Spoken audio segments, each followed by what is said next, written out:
ইরানের আকাশসীমায় মার্কিন F-15E যুদ্ধবিমান ভূপাতিত হওয়ার পর এখন বিশ্বজুড়ে একটি প্রশ্ন, নিখোঁজ মার্কিন সেনার ভাগ্যে কি ঘটতে যাচ্ছে। গত 28 ফেব্রুয়ারি যুদ্ধ শুরু হওয়ার পর এই প্রথম ইরানি ভূখণ্ডের ভেতরে কোনো মার্কিন বিমান বিধ্বস্ত হলো।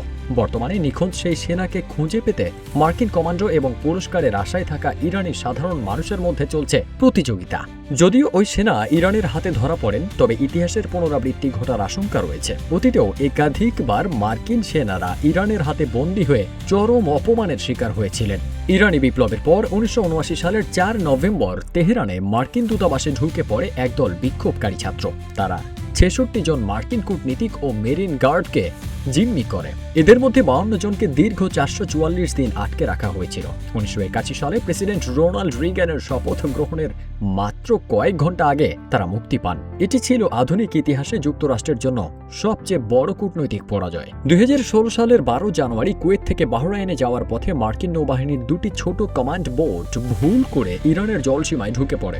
ইরানি রেভলিউশনারি গার্ডস 10 জন সেনাকে আটক করে, তাদের আত্মসমর্পণের ভঙ্গিতে বসতে বাধ্য করে এবং ভিডিও ধারণ করে। পরে ক্ষমা প্রার্থনার শর্তে তাদের মুক্তি দেওয়া হয়।